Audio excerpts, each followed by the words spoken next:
E o Rafael Júlio, secretário de Segurança e Proteção Cidadão, vai conversar conosco com relação ao que aconteceu na cidade de Jacareí e como está, né, esse trabalho de rescaldo, esse trabalho de recuperação. Rafael, muito obrigado pela sua participação, obrigado também pela credibilidade aqui no Jornal da Mix. Bom dia, Tony, bom dia a todos que nos ouvem pela rádio, sempre uma satisfação estar com vocês aí, trocando uma ideia, hoje de maneira não tão interessante ou legal para nós aqui da cidade, mas é importante a gente manter a nossa população sempre ciente do que está acontecendo. Estamos à disposição aqui. Eu sei que não é fácil, né? E começou no domingo, de domingo para segunda, a água começou a subir e a chuva não parou. Muitas pessoas ficaram desabrigadas, vocês tiveram que retirar, que remover móveis e pessoas das residências. Pelo que a gente viu pelas imagens, o bote, né, fazia o resgate dessas pessoas. Elas já retornaram ou vai demorar um tempo ainda para que elas retornem às suas casas? O Tony, realmente foi algo sem precedente aqui no município. Nos últimos tempos a gente não teve histórico de tanta água, de volume intenso de chuva em tão pouco tempo, né? A chuva já começou desde a semana passada e com essa intensa chuva que ocorreu na semana passada, alguns locais já ficaram úmidos e teve alguns desmoronamentos na semana passada, mas o que foi realmente assim algo que nos deixou bastante preocupados foi no domingo, à noite, no último domingo, onde a chuva, segundo a Defesa Civil do Estado, a média de chuva aqui em Jacareí foi 118 milímetros em 24 horas, mas para todo mundo que nos ouve, sabe que também não choveu 24 horas. Então essa média ela é colocada em 24 horas, mas choveu em menos de 5 horas essa quantidade. E isso é importante reforçar que é só uma média. É muita água em pouco tempo, né? Muito, Em alguns pontos da cidade, a gente, o nosso medidor deu mais de 160 milímetros em algumas regiões da cidade. Então, com essa chuva, realmente algumas regiões da cidade foram afetadas a ponto dessa água subir de maneira muito forte, e algumas casas foram afetadas. Respondendo a sua pergunta referente às famílias, até ontem nós tínhamos informação que somente uma família que precisou ser retirada da sua casa devido ao risco. O restante das famílias puderam ficar nas suas casas, porque a relação entre o risco e a água que subiu, realmente só foi a questão mesmo da água, não tinha risco de queda ou de alguma outra coisa que pudesse colocar a vida desse pessoal em risco. Então, uma família desabrigada de 4 pessoas. Essas residências ficam próximas a algum rio? Então, a maioria dessas residências ficam próximas de córregos que fazem essa transição da chuva, né? Só que a gente já tem esse entendimento, a Defesa Civil em conjunto com a Secretaria de Infraestrutura, Secretaria de Meio Ambiente, já faz um trabalho preventivo em conjunto para indicar locais que precisam ser limpos, locais que precisam de obra. A Prefeitura já vem com esse desafio há algum tempo já mapeando esses pontos. A gente já conseguiu sanar alguns pontos no município onde tinham alagamentos, porém, como a nossa cidade é uma cidade que vem de muito tempo tendo problemas nesse nível, acho que é muito difícil você conseguir sanar isso de uma vez só. São obras complexas, mas a gente vem se dedicando, o prefeito vem se dedicando e dando às secretarias o que precisa para poder sanar esse problema. Então, basicamente, aonde subiu a água são bairros próximos dos córregos secos que ajudam na drenagem do município. Houve a necessidade de solicitar verba adicional ou emergencial? Até agora a gente tem feito a avaliação junto às secretarias e o que a gente tem de informação é a liberação verba nossa aqui mesmo. Sim. O Estado, a gente já solicitou ao Estado alguns materiais que são importantes, que a própria Defesa Civil do Estado nos garante quando acontece esse tipo de situação. Então a gente só está requerendo os materiais para poder dar um reforço no auxílio aos munícipes.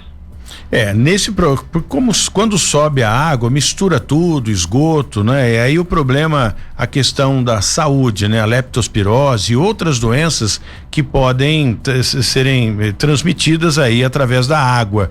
E aí a parte da saúde também entra em ação, não é verdade, Rafael? É um trabalho multidisciplinar, né? Entra todo mundo para poder resolver todos os problemas. Nesse caso, a Secretaria de Saúde também tem feito um trabalho exemplar aí nesse apoio a todas as famílias que são afetadas, fazem o contato, fazem a avaliação dos locais que foram afetados. Se eu não me engano, até ontem nós tínhamos essa informação de mais de 17 pontos que foram alagados. Então, todos esses pontos são visitados por todas as secretarias, autarquias, todos os setores que podem de alguma forma estar amenizando esse impacto que foi gerado pela chuva.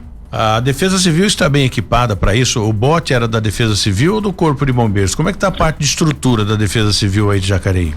A Defesa Civil de Jacareí já há 2 anos seguidos ele vem recebendo material de primeira linha da Defesa Civil do Estado. A gente aqui em Jacareí tem os melhores equipamentos aí que nós poderíamos ter. É claro que a gente entende que a cada dia que passa é preciso se equipar melhor, se equipar mais. O Corpo de Bombeiro tem seus botes, mas a gente se une aí, une as forças, os conhecimentos nesse caso para poder atender a população.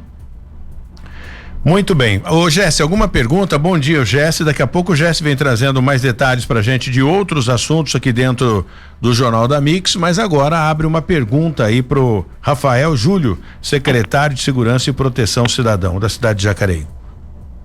Secretário, bom dia. Para minimizar esta situação lá na cidade de Jacareí, até pelos impactos que a chuva causou a esta população, existe algum tipo de benefício fiscal que esses que foram atingidos pela chuva podem requerer junto ao poder público? Eu sei que talvez não seja uma área do senhor aí, mas de repente isso tenha sido discutido em algum momento. Sim, existe a prerrogativa de as áreas que são afetadas, as pessoas elas precisam entrar em contato com a Defesa Civil, onde a Defesa Civil fará os seus laudos de impacto que foram gerados pela chuva.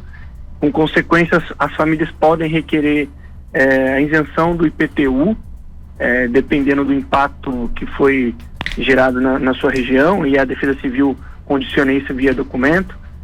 Muitas das vezes a Prefeitura, junto com o SAI, dá isenção de valores para essas casas, justamente porque, devido ao impacto, à sujeira, essas famílias precisam fazer suas limpezas, então vão gastar mais do que a média de água que gastam por mês. Então, de alguma forma, as secretarias, elas buscam tentar amenizar ao máximo possível toda essa situação que acontece com essas famílias. Muito bem. Bom, eu não sei como é que a gente está de tempo, né? Hoje tem muitos entrevistados aqui para a gente discutir e falar um pouquinho sobre isso, sobre a questão da chuva, né? E só para a gente finalizar aqui esse bate-papo com o Rafael Júlio, para abrir espaço aqui para outros entrevistados também. Quanto tempo para recuperar e deixar a cidade em ordem, né? O período de recuperação aí. Ô Tony, se parasse de chover, nós temos uma capacidade de resposta aí de 2 a 3 dias para sanar todos os problemas de sujeira, de queda de árvore, e aí iniciar algumas tratativas mais pontuais. Porém, a previsão da chuva é que tenhamos até sexta-feira. Ontem nós tínhamos a previsão que ia chover de madrugada, mas não sei se quem nos ouve percebeu, teve alguns pontos isolados de chuva no município, outros uma chuvinha bem fininha, mas a previsão do estado é que nós vamos até sexta-feira. Mas na medida do possível nós vamos avançando com as limpezas e as tratativas que tem que ser feitas com o impacto que a chuva deixou. Muito bem, quero agradecer a sua participação, Rafael Júlio, secretário de Segurança e Proteção Cidadão da cidade de Jacareí. Obrigado de verdade pela participação. Essa é uma forma da gente, através da Mix, orientar as pessoas, né? Ou seja, começou a água a subir, deixe a casa ou ligue para a Defesa Civil? Qual é o procedimento, só para a gente finalizar? É isso aí, Tony. Primeiro, já agradecer sempre aí a parceria, nos ajudando também a comunicar a nossa cidade do que nós temos de informação. Pedir a todos que nos ouvem, em caso de emergência, em caso de verificação que iniciou as chuvas, e se tiverem pontos críticos, já acionar 199, que é a Defesa Civil. A Defesa Civil já tem mapeado esses pontos críticos da região que nós precisamos atender. O principal é a vida das pessoas. É claro que a gente entende que muitas vezes a pessoa demora um tempo para conquistar tudo aquilo que ela pode perder em alguns minutos com a chuva, mas a vida é o principal. Então, ligue 199, caso tenha algum problema com o telefone, às vezes é muita chamada. 193 também, o bombeiro está sempre à disposição para atender as emergências. Nós estamos à disposição para atender toda a população. Na 012 News, Cidade Sem Limite, com Tony Blade.